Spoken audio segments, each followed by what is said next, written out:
Thank you, and what a pleasure to be here. Thank you so much for having invited me, and what an honor to be here today.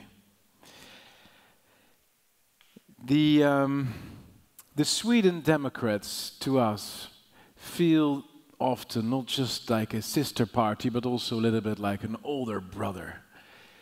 Because we are so alike, but at the same time, you guys are a little bit further in your development than we are. You have been in existence for a little bit longer, and I just read in the Dutch newspapers that you are at astonishing 29% in the polls today, which is incredible. Congratulations, wow.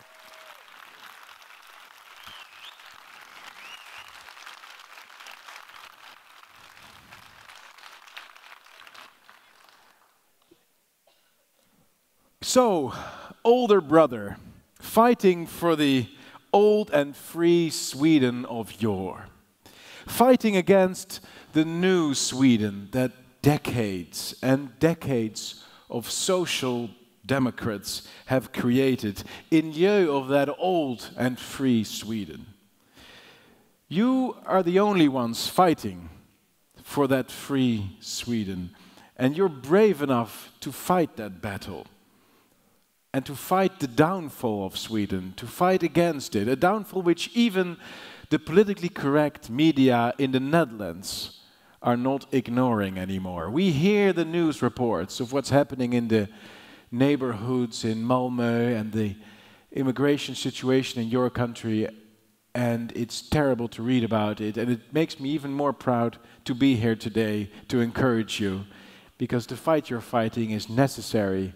And it's very, very important, and I hope you continue fighting it with even more success than you have today.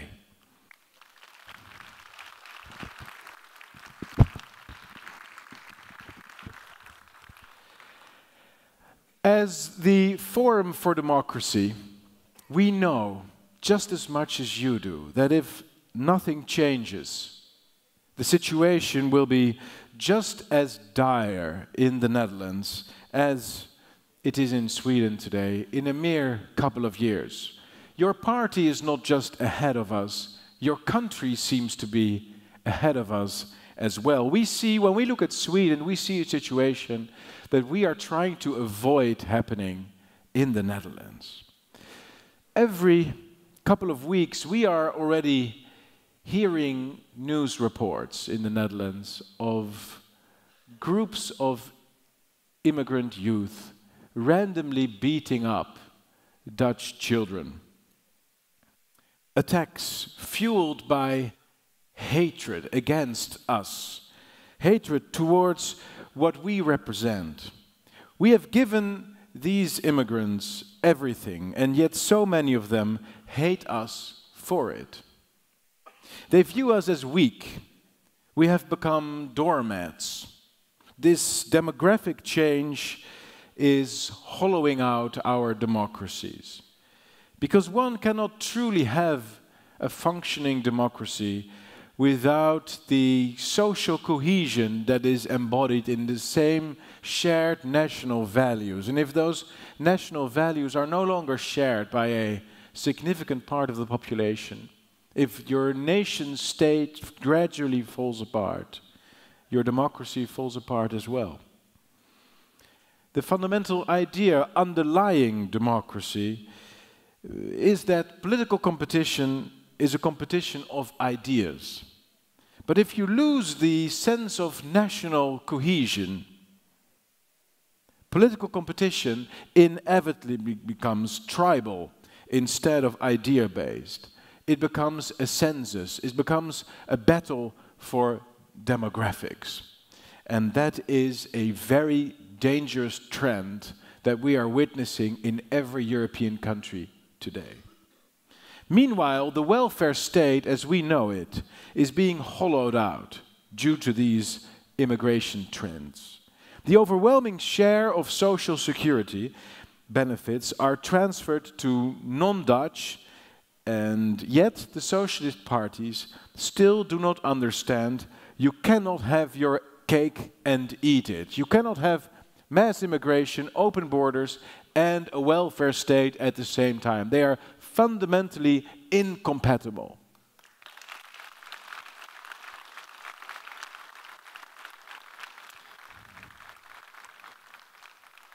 The established political parties in both Sweden and the Netherlands have misused the people's trusts and have betrayed us in the most fundamental of ways. They have sold out our countries.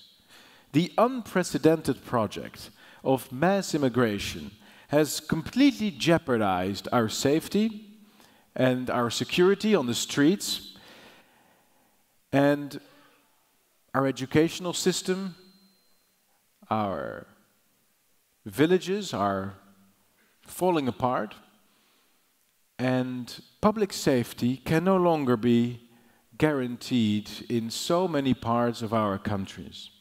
Tolerance towards people of all ethnic and religious backgrounds has always been a core value of our civilization, and yet precisely that value is now under threat because of mass immigration.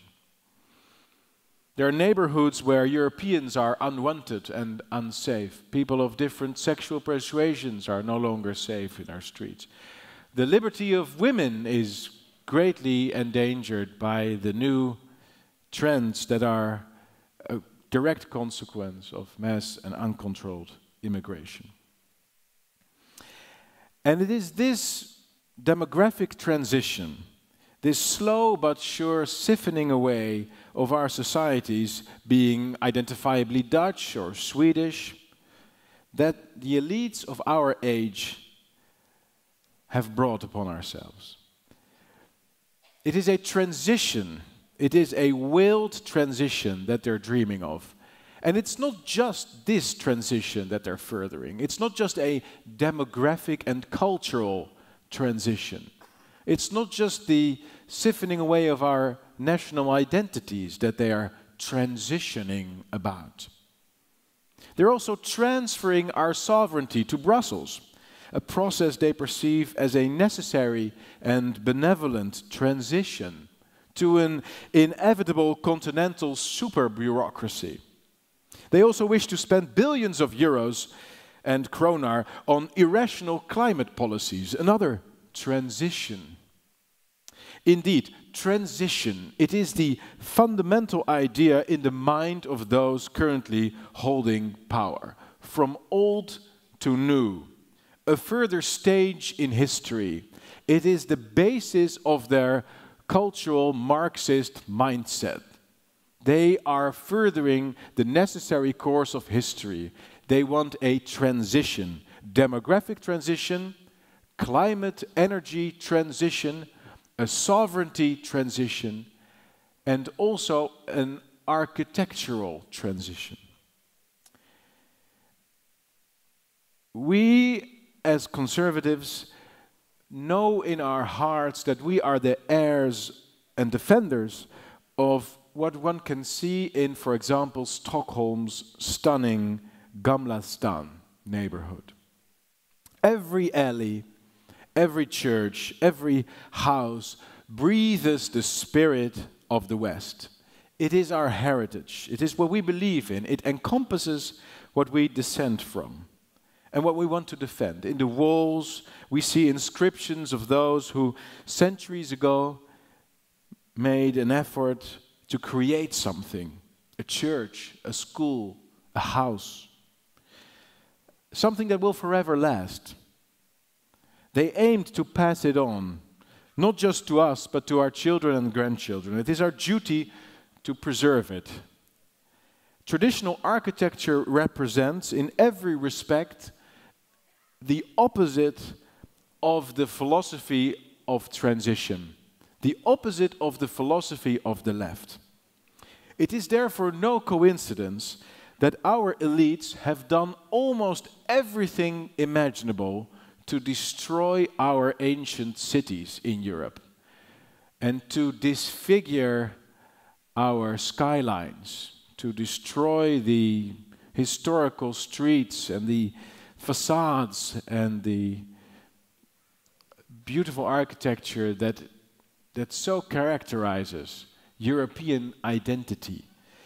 Modern architecture is as much part of their political philosophy as is mass immigration, climate change, heresy, religion, quasi, whatever, and the European coup d'etat, the European power grab. We stand as much for national identity, sovereignty, rational energy policies, as we stand for Gamla-stan, the old canals of Amsterdam. We stand for the home and the sense of belonging that can be found in facades, in ornaments, the use of wood and brickstone. Our ideological enemy, on the other hand, stands for Novosibirsk, for the hyper-modern buildings of the European neighborhood in Brussels. They stand for alienation, for transition, for nowhere. We stand for somewhere, for home.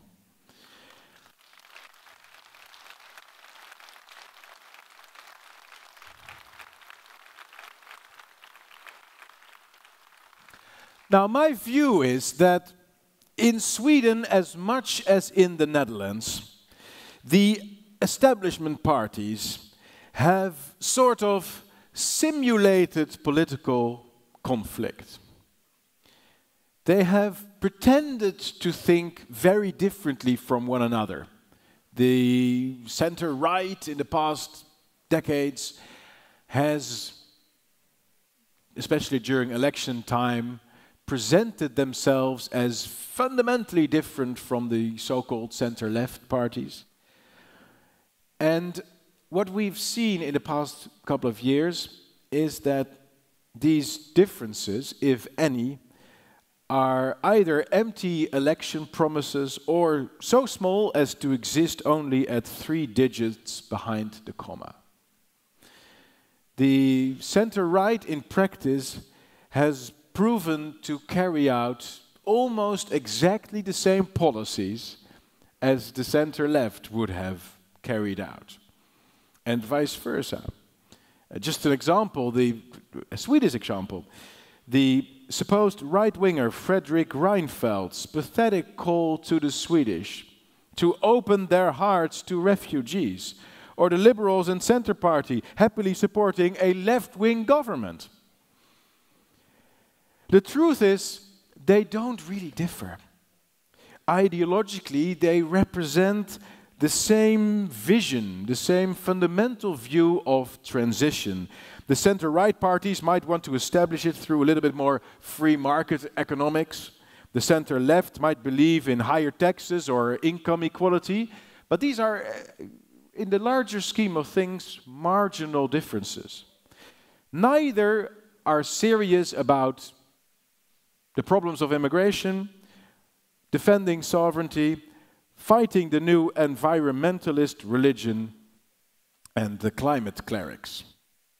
So they may carry a different badge, a different brand, a different name, yet they carry out the same policies and equally contribute to the destruction of our nation states, our identities, and thereby our civilization.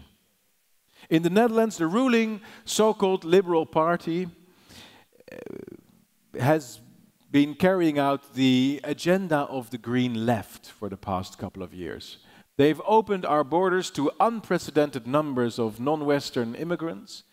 They have signed a deal that will cost the Dutch taxpayers approximately 1,000 billion euros in the coming 20 to 25 years for climate things. And they've agreed to more transfers of sovereignty to the European Union.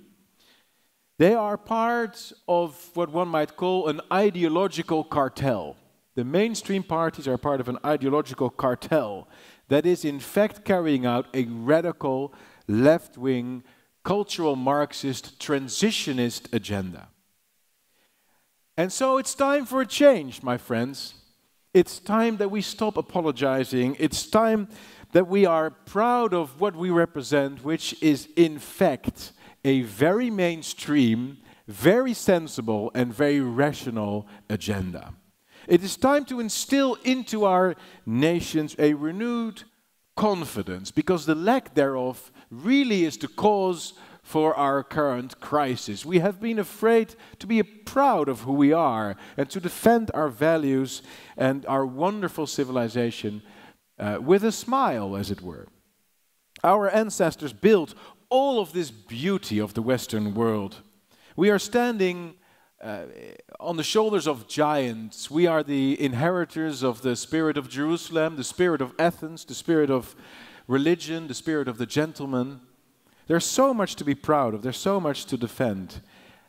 And it's so remarkable that in our universities today, in our newspapers, our television programs, all we are doing really is apologize for who we are. Isn't that remarkable? That the only civilization in the world today that has lifted so many people from poverty, has granted so many rights to so many people, is constantly apologizing for itself. It's my conviction that winning an election is not enough. Preferences of voters are like the tide of the sea. There will always be ebb and flow, high tide and low tide. We need to make sure that even if we lose an election, the sea will not wash away our achievements like a sandcastle on the beach. Only when we win the cultural debate, only if we deal with this sense of shame, this sense of having to apologize for everything, this sense of not being allowed to be proud of who we are, only if we deal with that, we are able fundamentally to change things for the better. This is also, if we think about it, how the left has succeeded in being so influential. They're not always in power, they're not always winning elections, but even if they have lost an election, the center-right parties are carrying out their agenda anyway, right? So my message is as follows. Politics is downstream from culture. And to break the left's stranglehold on our thinking, we have to win the cultural fight. We cannot just focus on winning elections every 4 years. We have to reconquer the institutions. We have to win the battle of ideas. We have to get our people in university positions, penetrate editorial boards of newspapers and television shows, start our own ones. We have to set up schools, build a network that is better organized than the international left, hand out architectural prizes, set up an alternative Nobel Peace Prize for that matter. A Nobel Peace Prize for the greatest climate skeptic of the year.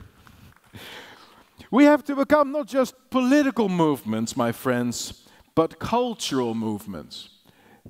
The key word here, in my view, is ecosystem. The left has built such a powerful ecosystem that their agenda is being furthered almost by any institution on the planet today. This means the work ahead of us is much tougher than we might like. Our task is not merely to build a ship, a party, and win an election, a naval battle. Our task is to build an entire fleet, to embark on the toughest, yet the most important journey the West has ever faced. A journey that must refertilize our lands, rebuild our cities, recapture our pride and identities. A journey of reawakening, a proper renaissance. We've done it before, haven't we? About 1500 years ago, we lost the incredible Roman Empire.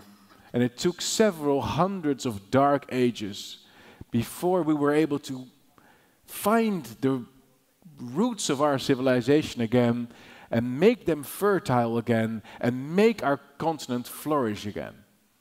I think we can do it faster this time. And I think here in Sweden, we see the beginning of it. Thank you so much. Thank you.